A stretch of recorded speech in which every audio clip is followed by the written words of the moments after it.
Ayakkabılayım.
Avrupa Yetim Eli olarak daha önceki yıllarda da olduğu gibi bu Ramazan bayramı öncesinde de Diyarbakır'daki yetim, öksüz ve kimsesiz çocuklarımıza yönelik giydirme programımızı başlatmış bulunmaktayız.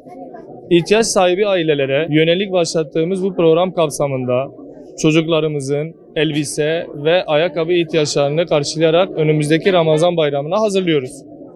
Hayırseverlerin destekleriyle yürüttüğümüz bu çalışmayı bağışçılarımızın katkılarıyla bayrama kadar sürdürmeyi hedefliyoruz. Tüm ailelerimiz adına bu çalışmaya katkı sunan hayırsever bağışçılarımıza teşekkürlerimizi iletiyoruz. Aynı zamanda Allah kendilerinden razı olsun.